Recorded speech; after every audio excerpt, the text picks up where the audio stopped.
Bismillahirrahmanirrahim. Assalamualaikum warahmatullahi wabarakatuh. Waalaikumsalam warahmatullahi wabarakatuh. Selamat pagi, selamat siang, dan selamat malam. Tetap semangat nih. Ya, tetap semangat sepanjang waktu ya. Ya. Waktu ya. Baik, sahabat semesta menghijau, jangan lupa kunjungi channel kami. Alhamdulillah pada hari ini kita bisa tayang lagi nih. Ya. Untuk kita dihadiri siapa ini Pak Oik? Ya, kayaknya bukan tamu ini, tapi kolega kita ya. Kolega kita. Kolega kita di Widya Iswara BPLHK Bogor ya. Iya. Tapi ini udah, nanti kalau perkenalan mungkin ini udah kemana-mana ya. Iya. BPLHK-nya ya udah 3. Mungkin lebih lengkap langsung aja. Ya, langsung aja. Ya, mungkin Ibu silakan untuk memperkenalkan diri. Ya. Baik, terima kasih Pak Abdul Holik dengan Pak Jainal. Ya, panggilannya gini Bu, ini Kang Oik, itu Mas Jenal. Mas Abid. Salah. Iya, terima kasih Kang Oik, Mas Abid. Ya. Ya. Assalamualaikum warahmatullahi wabarakatuh, kawan-kawan semua. Ya, kita nama pemirsanya Sobat Semesta. Halo Sobat Semesta. Ya. Alhamdulillah ini sudah diberi kesempatan ini sama Kang Oik untuk ya sharing-sharing lah ya. Ya. Mudah-mudahan ini menjadi satu informasi yang bermanfaat bagi kita dan dapat menambah peran kita di dalam semesta menghijau. Amin. Mantap nih. Itu tagline-nya gini. Jadi penyebaran informasi pokoknya terkait lingkungan hidup dan kehutanan apa saja gitu ya. Untuk kebaikan semesta gitu. Itu tagline-nya. Betul, kebaikan semesta. Karena kalau kita enggak baik kepada semesta, kita juga tidak akan baik kepada semesta nanti ya. Ngomong-ngomong siapa namanya? Udah ngomong yang lebar baik. Ya, perkenalkan. Mau memperkenalkan jadi kesana kemari ya. Oke, lanjut Bu. Baik, nama saya Maisaro, cukup singkat ya, Maisaro. Alhamdulillah saya sudah di dalam bidang kehutanan ini 30 tahun lebih. 30 tahun ya? Iya. Itu udah pakar kalau Ya, dibilang pakar. malah jadi nggak pakar lagi, balik lagi mendubi lagi. Karena ini melewati berbagai zaman ya. Iya. Jadi dulu waktu pengangkatan dari mana Bu Maya? Saya dulu pertama kali ditempatkan di Kupang. Kupang. Tahun 93. Dulu masih balai pelatihan. Balai latihan. Balai latihan Kupang ya. Oke. Ya. Dan saya juga alhamdulillah sudah berkeluarga. Anak saya sudah besar-besar. Kalau 30 tahun itu kira-kira anak saya umur berapa? Ya itu sendirilah. Berarti udah mandiri lah gitu ya. Iya, udah dewasa lah ya. Udah dewasa, ya oke. Baik. Memang saya pertama kali ditempatkan di Kupang yang waktu itu saya tidak mengenal sama sekali itu negara atau negeri entah berantah. Iya, betul. Iya. Tapi justru itu ekosistem khas ya. Disitulah saya jadi menjadi survival dengan segala keterbatasan yang ada di provinsi NTT saat itu. Sekarang sih udah bagus. Udah mantap ya. Pasti kemajuannya 30 tahun kan sekarang. Iya, udah bagus lah itu. Saya penasaran Pak, dulu waktu 93 ke sana naik apa Bu ya? Nah, ini modal nekat aja yang sih. Yang jelas pesawat masih mahal waktu itu. Alhamdulillah saya udah pesawat. Oh, udah pesawat dong, bro. Cuma saat itu ya. Saya itu. ingat waktu itu. Jadi baru di sana kan musim panas tuh panjang, lebih panjang. Jadi sekitar bulan November lah ya, November tahun 93 saya ingat betul tuh. Itu dari atas pesawat saya lihat kering itu, semuanya. Enggak kering. Jadi, kelihatan kayak padi semua. Jadi hijau. Baru mulai mau memasuki musim hujan, tapi masih sedikit. Kayaknya sawah semua. Pas turun ke bawah, ternyata itu alang-alang semua. Ya. Tapi justru itulah kekhasannya, khas ekosistem di daerah yang kering. Iya. Balai Diklat, waktu itu namanya Balai Latihan Kehutanan BLK. Balai latihan, betul. Balai Latihan Kehutanan. Itu berapa seksi Bu waktu di sana itu ya? Di sana itu cuma pelatihan dan tata usaha aja. Oh iya benar. Iya. Kalau dulu betul. Karena hutan diklat dulu masuknya di penyelenggaraan. Iya, tidak ada. Ya. Tapi saya sangat bersyukur ditempatkan di Kupang. Kenapa? Nah, nanti kita gali itu. Nah, sekarang tahu kan? tempatnya. Iya, Nanti sekarang tempatnya bekerjanya aja dulu. Oh iya. Ya. Oke. Nah, setelah dari Kupang? Setelah dari Kupang, saya di itu BDLHK Pematang Siantar. Dari ujung timur kok. Iya, gitu. Dan di situ ternyata khas lagi, yang memang unik lagi dibandingkan dengan waktu saya di Kupang. Itu semakin memperkaya. Wah, ini. Saya jadi tanya-tanya nih, kenapa pindah dari NTT ke Pematang Siantar? Mungkin mau pengenalan ekosistem ya di Jawa mungkin. Biar jangan dikering-kering terus, sekarang yang agak basah. Gitu intinya. Senang lah gitu ya. Oke. Terus pindah terakhir ke sini. Nah, sekarang saya di BPLHK Bogor, di Rumpin. Tahun 2016, akhir tahun juga. Akhir tahun 2016. Jadi saya kayaknya setiap pindah tuh akhir tahun. Oke.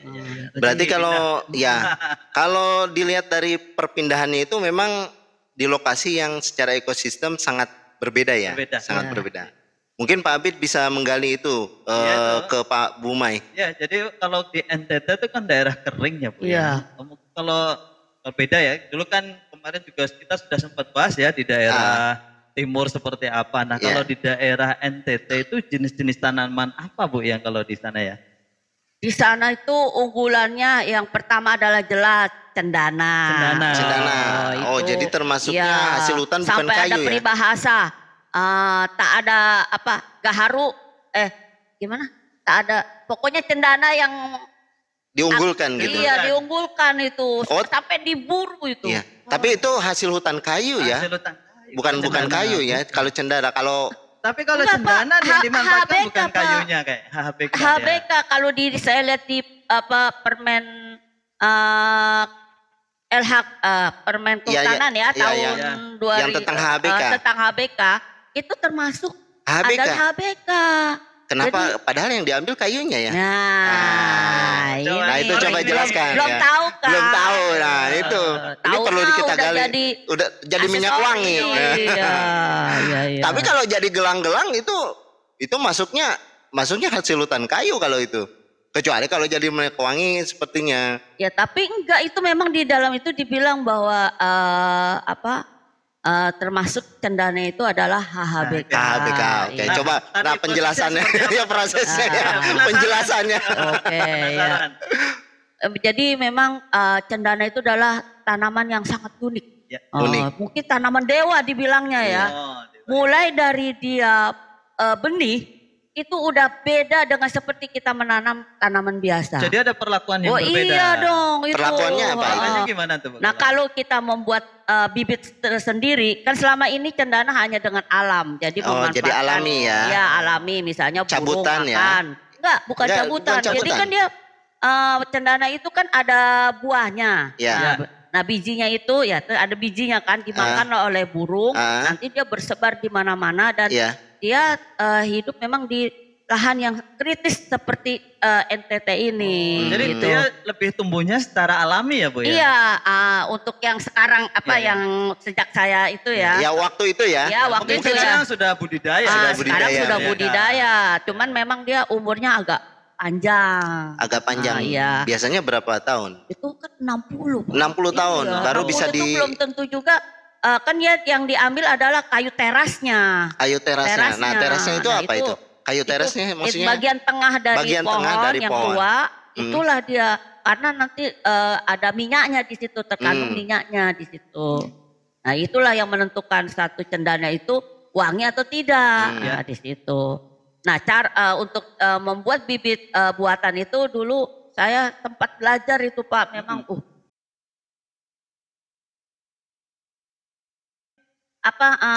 cendana itu ya. Waktu itu ya. Saat itu saya belajar dengan orang dari Litbang saat itu yang sudah meneliti tentang cendana.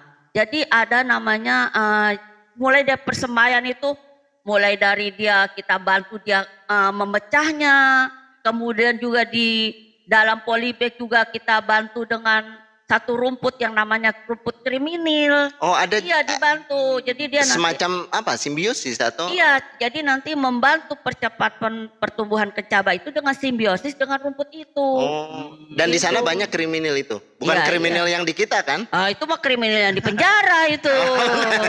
Ini rumput ya. Rumput, oke. Saya jadi penasaran itu. Jadi kalau yang di sana dulu untuk masyarakat biasanya memang belum ada pembudidaya ya? Iya, belum ada. Mengandalkan secara alami. Secara alam. Baru teman-teman dari balai latihan itu dengan teman-teman dari Litbang coba untuk mengembangkan. Okay. Dan kalau misal tadi sampai muncul, ini loh ada rumput kriminil yang bisa digunakan untuk membantu proses pembibitannya. Iya, pembibitan. Itu dari mana? Apakah dari hasil penelitian atau dia memang lihat hasil pengamatan aja gitu? Nah, itu memang pertama dari hasil penelitian ya. Dilihat juga di lapangan ternyata cendana itu akan tumbuh baik bila berdampingan dengan tumbuhan tertentu. Jadi dia ada apa di dalam akarnya kalau menurut orang Litbang ya. Jadi ada satu simbiosis dengan akar tanaman itu sehingga akan membantu proses pertumbuhan dari cendana tersebut. Nah, menarik banget nih. Maksudnya berarti memang cendana itu dia bisa tumbuh dengan baik ya. Dengan baik. Katanya kalau tumbuh biasa kan bisa aja. Ya bisa aja. Tapi tumbuh dengan baik dengan jenis tanaman yang lain. Iya. Nah, pertanyaannya jenis tanaman apa itu? Nah, tanaman itu ya yang ada hanya di NTT. Di NTT atau di tempat lain ada? Tempat lain sebenarnya bisa tumbuh. Kan kita di Jampang juga ada jenis cendana. Di Jampang Tengah itu di hutan diklat kita memang ada. Dan itu pun benihnya itu menurut Pak Nano dulu, Nono S. Mansur itu Widya Suara juga di sini. Beliau bawanya dari UGM, dari Wanagama. Dari Jogja. Wanagama dibawa ke sini. Nah, dan memang tumbuh baik banyak menyebar di hutan diklat Jampang Tengah. Hanya memang ya itu wanginya itu enggak sewangi yang diharapkan gitu. Iya. Dan memang menurut hasil penelitian cendana yang ada di NTT itu adalah yang terbaik di dunia ini terkait minyaknya gitu. Makanya mungkin itulah ya kelebihan dari Yang Maha Kuasa ya. Untuk tiap daerah itu ada Jadi kalau NTT itu dibilang bukannya tanah berbatu, tapi dia batu bertanah.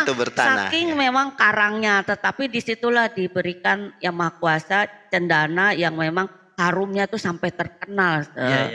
Mungkin sedikit prosesnya juga perlu mungkin ya. Kita nggak tahu itu prosesnya seperti apa. Proses sampai jadi minyak itu. Kan tadi usia sampai 60 tahun ya kalau ingin tahu hasilnya itu bagus ya.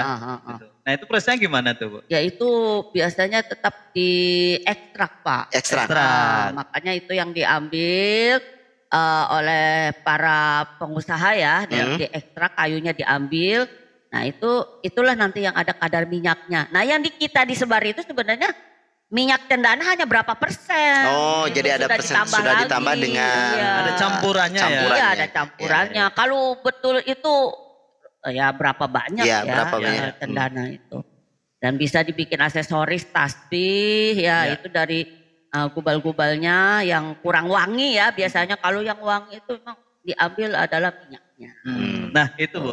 Tadi kan berbicara sekarang sudah dilakukan pembudidaya atau sudah ada budidaya. Nah, apakah juga kalau cendana itu nanamnya apakah juga kayak tumbuh alami disebar seperti wajah atau kalau karena kan sudah budidaya, apakah ada pola tanamnya juga? Misalkan jaraknya harus diatur atau sudahlah yang penting tumbuh gitu. Terus ada temennya gitu. Nah, itu gimana tuh? Ya kalau sekarang karena udah ada manajemennya ditanam tetap dengan cara jarak tertentu ya. Kemudian juga tetap dikasih namanya pohon inang.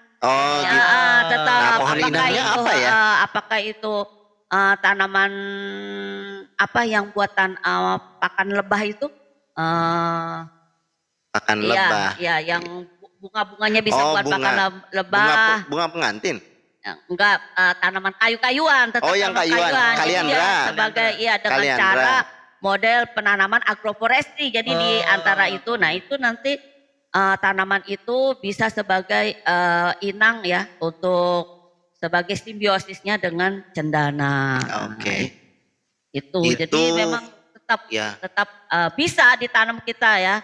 Cuman mungkin di sini mah tanah semua ya, nggak terlalu wangi ya. Tapi kalau di NTT tuh sistem tanamnya juga namanya sistem tunggal ya. Jadi sistem tunggal, benar. Jadi bukannya digali dengan pacul, tetapi ditugal.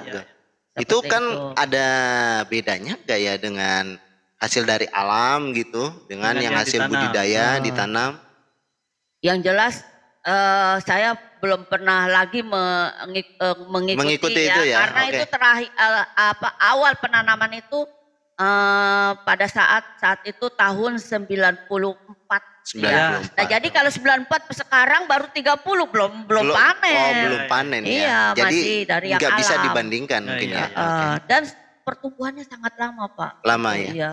Jadi kalau ingin mendapatkan batang pohon yang cukup besar, kan kalau batang pohon besar berarti terasnya besar ya. Iya. Nah, itu ya tadi 60 tahun lah. Sekarang saya baru meninggalkan Kupang aja berapa kan? Berarti belum sampai 20 tahun panen, ya. Belum panen. Kira-kira Umay sudah punya tanaman berapa?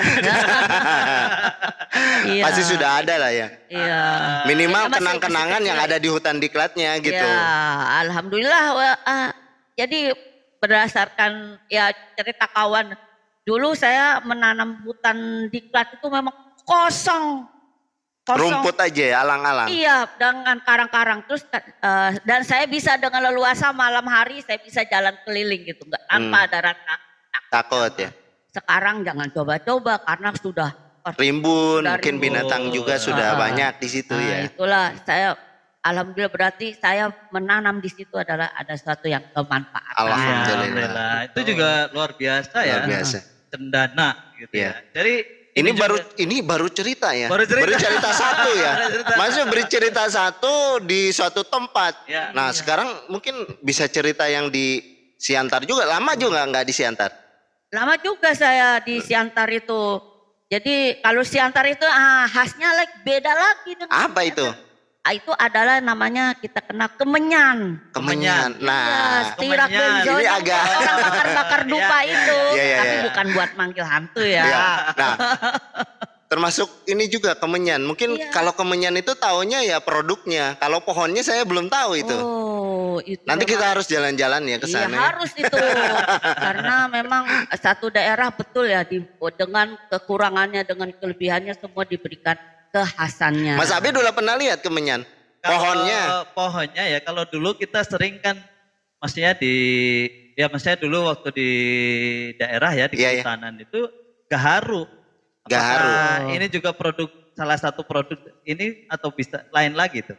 Kalau kemenyan kan getahnya Pak. Getahnya. Ya, kalau gaharu sama seperti cendana diambil gubalnya. Gubalnya, oh gitu. Jadi kemenyan itu dia kalau pohonnya apa Bu kalau di ininya di sana? Dia tetap seperti hutan alam aja ya, hutan primer ya. Dulu kalau yang bukan budidaya itu memang dan dia memang tumbuh di tempat-tempat yang sulit. Yang sulit, misalnya yang sulit itu yang lembah, dicuram gitu. Jurang-jurang gitu. Tapi di daerahnya kan kalau di sana bukan daerah berbatu kan, daerahnya bukan, daerah basah. Daerah basah ya, artinya. Itu tadi kalau jenis tanamannya apa ya itu ya? Oh iya kemenyan itu jenis tanamannya apa kalau pohon juga kan? Pohon besar, namanya stirak benzoin. Stirak benzoin. Oke. Prosesnya seperti penyadapan gitu ya, penyadapan disadap atau gimana? Iya penyadap. Nah inilah itu memang udah menjadi satu pencaharian masyarakat lokal. Disitulah uniknya penyadapan dari ini kemenyan. Saya gimana uniknya itu? Itu jadi dia dengan sistem dikorek, tetapi dia kan dari bawah ke atas makin tinggi. Saya perhatikan itu petani dan saya coba itu manjat. Saya bisa manjat pohon kemenyan itu. Luar biasa nih. Bisa. Nah itu saya belum kebayang bagaimana cara pemanenannya. Dan manjatnya bukan dengan tangga, dengan tali. Dengan tali. Iya. Kayak model panen benih gitu ya? tali badannya gitu ya? Enggak, dia jadi sistemnya tuh, ya itulah uniknya ya. Dia kasih palang, terus dia libetin tangga, jadi saya menginjak tangga itu, nanti saya naik lagi, saya pasang lagi tali, nanti saya naik lagi gitu, bisa sampai kekuatan saya bisa sampai atas. Jadi bayangkan saya yang seperti ini bisa memanjat pohon setinggi berapa tuh kira-kira kalau pohon kemenyan? Kan kalau pohon kemenyan itu dia makin besar, dia makin bagus ya, getahnya banyak ya. Saya bisa sampai mungkin sekitar 5-6 meter di atas memanjat gitu. Tanpa menggunakan tangga. Jadi pakai tali aja. Pakai tali aja. Nah disitulah tradisionalnya masyarakat. Cuman itu memang untuk mengakses tadi ya sampai ke lembah. Ya, itu juga butuh waktu yang panjang juga tuh. Dan memang harganya mahal Pak. Mahal ya. Untuk sampai bentuk yang di warung-warung itu prosesnya itu juga panjang juga. Ada kualitasnya Pak, ada yang kuning, ada yang pasir ya. Ada pasir, ada yang kuning, ada yang putih. Yang bagus itu yang putih. Yang putih. Yang dijual di kita itu yang jelek itu Pak. Iya, agak ada warna-warna hitam kuning, gitu. Ya. Ada warna kuning hitam itu aja. Jelek itu Pak. Yang bagus diekspor yang putih. Iya. Itu biasanya buat bahan baku apa ya? Obat-obatan. Obat-obatan. Banyak itu negara luar cari. Oh malah buat obat-obatan ya? Bukan buat ini ya. Kalau ini kan buat pewangi. Pewangi ruangan. Buat tapi kan apa mengusir makhluk-makhluk gitu. Itu yang kebanyakan ya kita ya bau kemenyan itu ya agak merinding-merinding gitu. Ini bau seger loh kalau seger ya. Kalau biasa kalau di tempat-tempat pengajian itu kan suka di ini ya. Tapi kalau dupa itu kayaknya yang dari itu gaharu itu kebanyakan yang enggak, kalau dupa itu sebenarnya ini Pak, serbuk cendana yang sudah apa istilahnya cendana limbah. juga ya. Limbah, jadi kan jadi dipilihlah gubal-gubal yang kurang wangi. Nah kalau gaharu dia lengket kan Pak, lengket dia. Jadi kalau gaharu biasa orang Arab tuh. Ya benar. Nah kalau di sini yang itu cendana lah, terus ditambah lah. Nggak mungkin cendana semua, pasti dikasih kayu yang biasa juga. Iya. Oke. Jadi luar biasa nih Bu Mai. Dua tempat aja. Dengan pengalamannya yang ini baru satu komoditi ya, belum yang lain-lain. Tapi sepertinya di sana berapa tahun Bu Mai?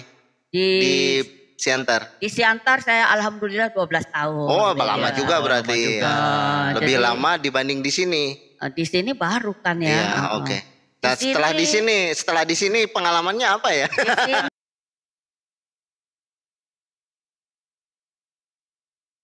Ya. Kalau di sana kan memang tradisional banget kayak tadi ya, betul, lokal banget gitu. Kayak kemenyan, cendana. Di sini kalau setelah di sini, setelah di sini Bu Mai apa yang dikerjakan nih? Selain mengajar di Widaya Suara kemarin itu sempat jadi tim penilai adiwiyata ya. Penilai adiwiyata. Kenapa ya? Di sini ternyata sekarang dengan melihat kondisi lingkungan seperti ini, kayaknya lebih terpanggil kepada lingkungan Pak. Iya. Pengelolaan sampah ya. Pengelolaan sampah. Karena saya berpikir gini, kita ini sudah diberikan alam yang baik, kenapa kita tidak berikan juga yang terbaik seperti itu. Salah satunya dengan mengelola sampah gitu ya. Salah satunya dengan mengolah sampah. Saya pernah ngawal Bu Maisarah Pak. Ya, waktu di DKI ya Bu ya. Kita bikin sampah apa tuh ya? Oh iya, ada semacam bimtek yang diberikan kepada masyarakat ya. Pengelolaan sampah ya. Untuk rumah tangga. Ternyata mungkin itu saya ambil pemahaman gini, bagi kita yang biasa di lingkup lingkungan ya, kita sudah itu hal yang biasa, tetapi ternyata bagi ibu-ibu, ternyata sampah bisa dibikin ini. Salah satunya itu kompos ya, entah kompos padat dan kompos cair. Mereka, bisa ya ternyata. Nah, berarti yang salah siapa? Jangan kita kurang sosialisasi kali ini Pak ya. Nah ini juga salah satunya bentuknya begitu. Nah mungkin boleh juga tuh diulas ya. Gimana cara pengelolaan sampah yang padat kalau di rumah tangga, terus yang cair bagaimana. Mungkin Bu Mai sudah punya. Oh jelas dong, karena cinta saya kepada lingkungan. Ya, jadi saya coba-coba terus dari yang padat. Ya ini juga mengajak ke pemirsa Sobat Semesta ya, kita untuk ya ini ada beberapa bimbingan teknis ya. Kalau ini masyarakat sasarannya memang untuk mengelola sampah ya. Pengelolaan sampah itu udah pernah dilaksanakan di mana di Jakarta ya? Di wilayah DKI ya. Mungkin boleh diceritakan juga atau Pak Abid juga boleh cerita sama Bu Mai, silakan. Ya, kalau ini Bu, maksudnya kan sempat kemarin juga waktu ngobrol-ngobrol dengan ibu-ibu ya, kan itu kan kebanyakan pesertanya ibu-ibu. Nah, beberapa hal yang memang apalagi di daerah yang padat penduduk. Nah, pengelolaan sampah berbasis rumah tangga itu kan sebenarnya bisa ya dilakukan. Oh, sangat bisa, Pak. Mungkin Bu Mai kayaknya lebih tajam itu kalau bisa mengupas. Karena mempraktekkan sendiri ya. Nah, gimana tuh Bu Mai kalau ininya di tahapannya atau hal yang sederhana tapi itu punya kontribusi yang besar terhadap pengelolaan sampah begitu. Biasanya kan sampah ini berkaitan dengan sisa-sisa makanan ya Pak ya. Kalau di dapur ya betul, sisa makanan. Dapur lah urusannya, ibu-ibu lagi kan. Nah, memang pertama adalah didasari, pertama kita adalah kecintaan pada lingkungan. Dan mau untuk berbuat. Jadi kalau tidak mau berbuat, malas gitu, ya susah juga gitu ya. Jadi yang saya lakukan, saya pertama adalah saya memilah sampah. Itu penting, memilah sampah. Ini nggak semua orang tahu juga. Iya, memilah itu gimana gitu ya. Pilahnya apa yang perlu dipilah nih? Jadi saya di rumah itu saya bikin 2 tempat Pak. Jadi 2 tempat. Yang satu khusus yang kering. Yang kering. Saya kering. Yang kering itu yang dan termasuk bisa didaur ulang ya. Bisa didaur ulang? Iya, dan bisa laku dijual. Kalau orang menjual itu bisa kan kita lihat aja pemulung ini ngambil apa. Nah berarti itu yang lakukan. Yang kering ya? Ya, yang kering. Tempat sampah yang kering. Ya, terus yang 2 adalah tempat sampah yang basah. Jadi saya bikin 2 kecil aja Pak, enggak gede-gede kok. Seukuran kotak makanan aja ya. Kalau yang keringnya saya sediakan kantong tetap pakai kresek ya, tapi saya gantung. Jadi setiap saya membungkus, ada bungkusan itu dan juga rasa kepedulian juga. Saya pisahkan kresek atau kemasan yang bersih. Saya masukkan ke kresek itu di atas kepala saya itu di tempat cuci piring Pak. Supaya enak ya, menjangkaunya enak ya. Enggak lagi lari-lari lagi saya. Nah, sedangkan yang sampah seukuran kotak makanan saya simpan di tempat keran itu. Jadi sisa-sisa makanan masukkan situ. Nah, terus kalau yang kering-kering saya masukkan situ, yang di kresek. Nah, setelah itu kalau itu satu kresek udah penuh, baru saya simpan di belakang. Saya pilah mana nih yang bisa dikasih. Nah, di sini nih saya memberikan sedekah kepada pemulung. Jadi yang botol-botol itu saya simpan. Bantu ngumpulin. Nanti kalau udah kira-kira laku nih ini dia pasti ambil. Saya simpan di depan rumah Pak.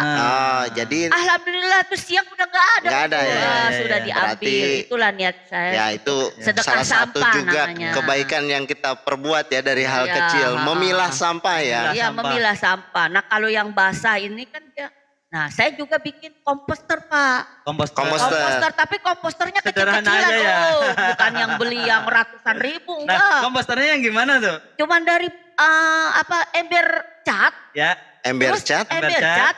Bawahnya saya lubang-lubangi. Ya, bawahnya dilubangi. Lubang-lubangi ya, jangan terlalu kecil juga lah, agak gede sedikit. Nah, habis itu komposter itu saya letakkan di atas tanah. Ya.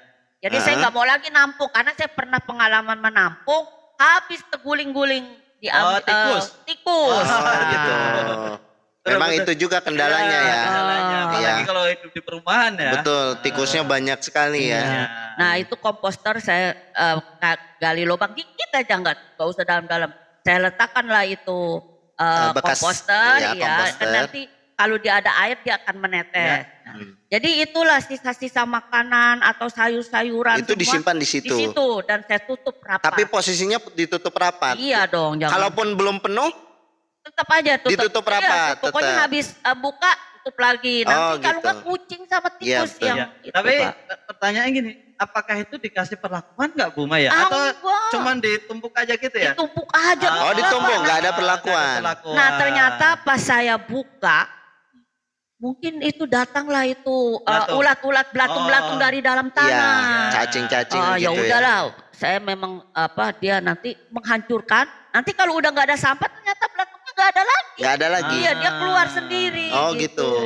Jadi itunya sih yang tersisa hasil dekomposisinya oleh mereka gitu nah, ya. sisa-sisanya itulah nanti setelah dia agak banyak, saya gunakan lah itu buat pupuk-pupuk bunga-bunga saya. Gitu. Nah itu jadi, nah mungkin ini kaitannya dengan 3R itu ya, mungkin sedikit dijelaskan. Jadi ini dulu sebelum itu Pak Oik. Gimana? Tadi kalau misalkan Bu May tadi memilah, jadi yang mana yang basah, mana yang kering. Kalau teori namanya organik dan anorganik ya Bu ya. Organik dan anorganik ya. Oke. Kalau yang anorganik berarti yang plastik. Yang plastik, yang dia tidak bisa terurai secara cepat. Nah itu yang organik. Memang kalau secara teori, kalau misalnya tadi yang organik ya Bu ya, bisa itu diurai juga dengan menggunakan bantuan juga. Bantuan pakai EM4 bisa atau pakai Yakult ya Bu ya. Bisa. Mungkin sobat semesta EM4 belum terlalu familiar. EM4 itu apa? Jadi EM4 itu salah satu bakteri yang memang diproduksi. Sebenarnya itu kimia ya Bu ya. Kalau yang maksudnya yang buatan bisa juga, misalkan dari air larit kan juga bisa. Untuk mempercepat proses dekomposisi ya, penguraian bahan organik itu ya. Oke. Ya, jadi bisa juga itu untuk mempercepat. Nah sebenarnya tadi menarik juga Bu May, kan airnya netes ke tanah ya. Itu kalau ditadah sebenarnya jadi pupuk cair ya Bu. Iya, cuman pernah pengalaman itu ditegulingin sama kucing, tikus ya. Jadi baunya kemana-mana ya. Iya, jadi ya nggak dapet juga itu airnya ya. Atau kalau istilah di ini yang sering dikenal itu namanya air lindi ya. Jadi air lindi itu bisa juga, misalkan air lindi yang terkumpul nanti dicampur dengan air yang lain bisa digunakan untuk cair. Atau bisa juga air lindi itu untuk memacu juga, nanti disiramkan di tadi sampah-sampah organik yang terkumpul bisa mempercepat juga. Iya. Jadi itu bisa jadi tapi IM-nya bukan IM4 ya, yang bermerek tapi bakteri kan, bakteri ya. Gitu. Bakteri lokal ya. Bakteri lokal. Jadi sebenarnya kalau saya perhatikan ya berdasarkan pengalaman hidup ini yang udah saya lakukan gitu ya. Kita ini sebenarnya bisa sampah ini bisa semua kita kelola sendiri untuk lingkungan kita. Ya misalnya dari bunga-bunga nih ya, dari bunga-bunga kan kita melakukan pemangkasan ya. Biar tumbuhan, misalnya saya punya tanaman buah biar buahnya banyak kan saya pangkas. Nah itu memang perlu tenaga Pak, harus tetap. Jadi kita pilah-pilah daunnya. Nah daunnya itu kita kumpulkan aja di satu tempat. Nanti tadi Pak, saya juga beli juga Pak M4 untuk mempercepat yang daun-daun saya itu. Jadi saya siram-siram aja gitu biar cepat busuk ya. Biar cepat busuk. Nah kayu-kayunya itu saya biarkan aja di dekat pohon. Nanti ternyata rayap yang makan. Rayap malah itu luar biasa itu. Ya, itu juga sebenarnya harus hati-hati karena kalau masuk rumah, masuk lemari itu bahaya juga ya. Bahaya juga, makanya saya kasihlah itu kayu-kayu biar itu rayapnya di situ aja lah, nggak usah kemana-mana. Gitu. Jadi ini baik, nanti kayaknya perlu ditambahkan link tuh.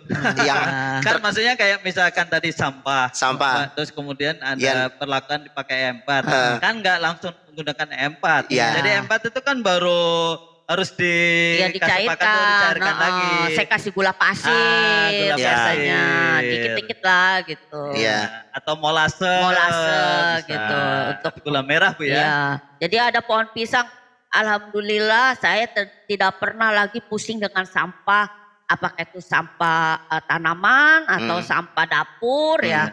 Karena tadi kalau yang anorganik bisa saya sedekahkan ya. Itu ya walaupun tidak berarti ya, tapi kaleng-kaleng bekas ya bekas biskuit ataupun kotak-kotak makanan saya berikan pada orang yang memang dia mata pencariannya dari situ. Nah, ini saya penasaran nih. Kalau itu kan yang ditampung oleh pemulung ya. Jadi pertanyaan di Bumi berarti nggak ada sampah plastik ya Bu ya? Ada nggak Bu? Nah plastik itu kalau sampah tetap ada Pak. Tetap ada ya? Tetapi saya Tapi yang tidak dipulung sama pemulung itu? Diapakan Bu? Ya yang kresek-kresek itu kan ada bersih ya. Nah ini saya berkolaborasi dengan bank sampah. Oh gitu, dikumpulin? Iya, jadi itu saya bawakan ke sana yang sudah pemulung itu tidak mau. Nah kita berikan ke dia. Nah dia itu saya dengar-dengar sih katanya nanti ada bisa mengolah dari kresek-kresek. Oh iya. Memang ada Pak Oik. Jadi ada juga ya pengolahan sampah-sampah yang sampah plastik kan ada juga di beberapa tempat sudah dikembangkan, dia bisa dicairkan ya sampah-sampah plastik. Kemudian digunakan untuk bahan lain, bahan baku lain. Bahkan ada yang kemarin kan sempat muncul jadi aspal. Jadi apa namanya paving block. Paving block ya. Itu kayaknya sepertinya di pusat pengembangan generasi LHK juga sudah mulai mengarah ke sana ya. Ya saya bawanya ke situ Pak. Iya, karena ternyata bank sampah di kita kan nggak jalan ya. Nggak jalan. Belum jalan. Mudah-mudahan jalan ya. Ini kita aktifkan. Nah jadi saya kepada pusat pengembangan generasi lingkungan itu saya bawa ke situ. Jadi karena itu sudah tahu nanti akan dibawa kemana. Termasuk juga minyak jelantah Pak. Minyak jelantah. Saya kumpulkan baterai-baterai yang kan itu termasuk beracun baterai-baterai itu saya kumpulkan. Jadi kalau udah satu plastik kan bekas remote saya kumpulkan. Nah nanti saya kasihkan kepada tadi pusat pengembangan generasi lingkungan. Kadang-kadang kita bingung juga buang baterai itu kemana ya. Nah itu dia. Nah itu kalau dikumpulin juga. Nah, kemana penyalurannya? Bagi saya sendiri Itu kan kalau yang kita konsumsi ya, bukan konsumsi kita gunakan. Tapi banyak juga di sekitar kita bisa jadi anak-anak kecil. Nah, anak-anak kecil ini kan makannya snack. Nah, plastik-plastik itu kan juga susah terurai. Nah, di beberapa tempat yang plastik-plastik ciki-ciki, yang di dalamnya yang mengkilap itu, itu di beberapa tempat bisa dibuat ekobrik gitu ya. Oh ekobrik benar. Jadi sampah itu dimasukin di dalam botol-botol. Kemudian bisa botol itu ada yang digunakan untuk itu sofa. Oh ada yang sofa. Gitu. Ada juga yang dibikin label untuk kayak I love SMP berapa gitu ya. Kayak bangunan besar gitu. Nah ini juga Pak salah satunya tuh kan saya kan sebagai widai suara suka ngajar gitu. Terus misalkan ingin memberikan apresiasi lah kepada peserta gitu. Nah di rumah itu dari bekas-bekas sabun itu saya bikin dompet Pak. Maksudnya ininya ya kemasannya. Iya kemasannya jadi lumayan lah buat dompet uang receh atau alat-alat mandi. Jadi ketika ada peserta yang dapat menjawab pertanyaan itu saya berikan itu. Jadi ternyata nggak perlu kasih beli hadiah lagi, kasih aja itu. Itu harapannya jadi menjadi satu siklus dan nanti ternyata bisa ya dibikin. Gitu. Ada yang unik juga sebenarnya Pak. Gimana? Saya sempat dulu pernah nemuin juga sampah dari snack itu dikumpulin. Ya kebetulan di rumah juga sudah mulai mencoba itu ya. Masyarakat ibu-ibu kita minta nanti timbang kita ganti ongkos. Jadi kita gunting-gunting kecil itu dijadikan untuk isian bantal. Isian bantal. Isian bantal. Oh ya. Jadi kan dia enggak kempes ya karena dia kan terus, dia ngembang terus. Jadi memang masih ada yang campuran ya, ada yang dengan gabus sekian persen, tapi ada yang full juga diisi bisa jadi souvenir itu juga saya pikir jadi salah satu alternatif gitu. Betul. Jadi yang kita bahas ini ya kayaknya mungkin ada istilah 3R kalau di lingkungan itu pengelolaan sampah itu mungkin bisa dijelaskan. Ya kalau 3R itu kan pertama kita reduce ya, mengurangi. Ya. Nah caranya mengurangi adalah saya gimana, ini yang saya lakukan ya. Ketika saya membeli makanan, misalnya kalau sarapan pagi lah, tiap hari Sabtu Minggu sih biasanya kan kalau hari biasa kantor. Saya pengen makan lontong sayur nih. Jadi karena saya membawa bekas kemasan sebelumnya. Kotak makanan plastik itu kan kita suka beli tuh. Bawalah. Orang-orang mana ada yang mau gitu kan. Saya bawa. Bilang sama suami saya, bawa kotak. Terus bungkusnya pun, kreseknya pun, goodie bag yang sudah itu. Ternyata pas praktek nggak ada sampah sama sekali. Oh, gitu. itu juga bisa mengurangi ya. Reduce itu mengurangi ya. Terus habis itu reuse. Menggunakan kembali. Nah, saya beli, ibu-ibu mah biasa urusannya cucian ya, sabun-sabun. Nah, saya tuh refill, saya beli refill. Nah, saya masukkan itu ke botol-botol. Benar.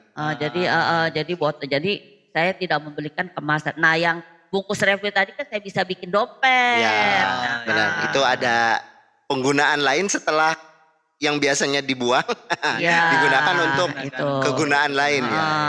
Itu reuse Yang recycle-nya itu tadi yang sisa-sisa makanan itu saya ubah menjadi pupuk ya, ataupun kebetulan di rumah ada ya ternak kecil-kecilan lah ya gitu. Saya kasih ayam. Berapa itu kecilnya, Bu? Kayaknya gede deh. Adalah buat menghasilkan telur tiap hari. Jadi nggak membeli lagi makannya dari sisa makanan. Gitu. Banyak ya yang pengalaman Buma ini. Di 3 tempat, variasi pengalamannya. Kemudian ya itu mungkin kira-kira Buma untuk kedepannya seperti apa nih?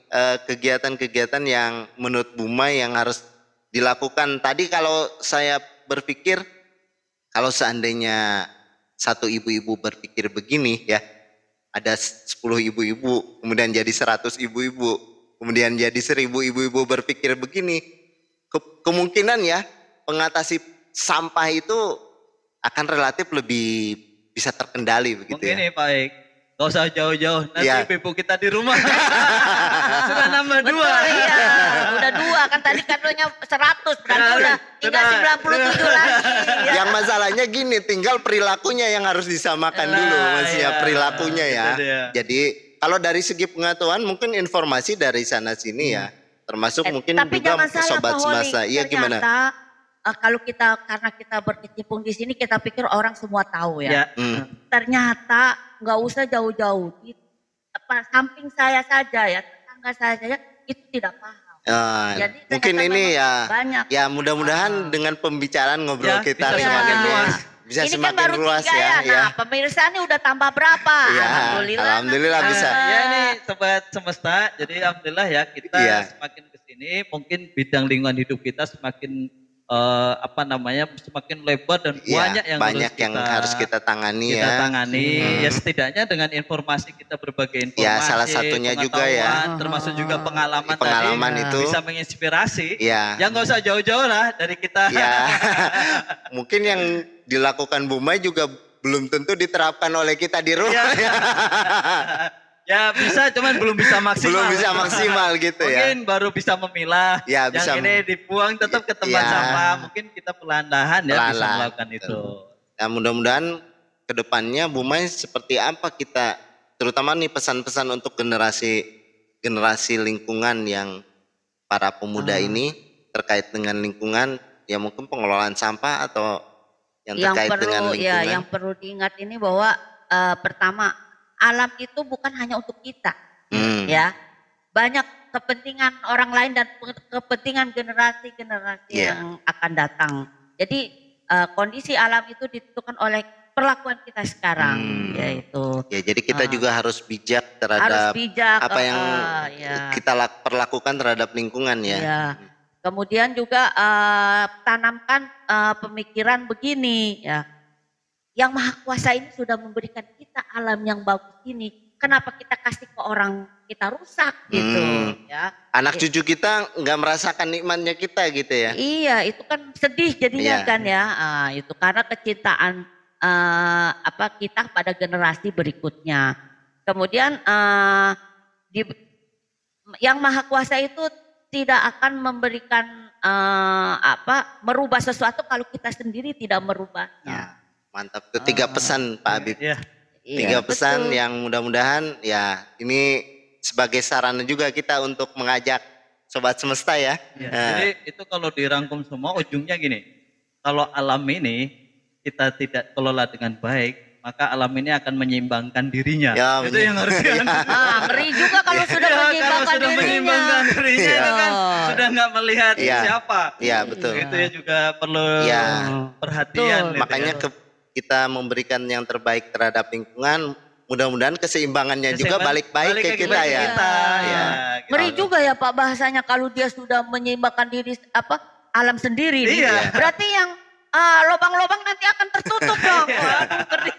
Jangan sampai terjadi ya. Mungkin Pak Abid ini kita udah lumayan waktunya ya. Sobat Semesta. Sebenarnya masih pengen banyak. Nanti kita bisa ngobrol berseri lagi. Kita cari tema-tema yang mungkin bisa Bu Mei berikan dari apa yang sudah didapat Bu Mei yang dari pengalaman, dari keilmuannya gitu. Nanti di lain kesempatan. Baik, Sobat Semesta, jangan lupa kunjungi channel kami Semesta Menghijau. Alhamdulillah kita hari ini bisa bersama Dr. Maisaroh ya. Beliau banyak pengalaman. Nanti kita akan kupas lagi Pak Oik ya. Jangan lupa juga nyalakan loncengnya. Iya, supaya kalau kita upload ada notifikasinya. Artinya setiap kali upload berarti ada pengalaman baru, ada pengetahuan baru, ada informasi yang bisa bermanfaat. Amin. Baik, saya rasa sekian. Kita ketemu di episode berikutnya. Salam semangat. Assalamualaikum warahmatullahi wabarakatuh. Waalaikumsalam. Sampai ketemu. Sukses terus ya. Sukses terus, mantap. Amin.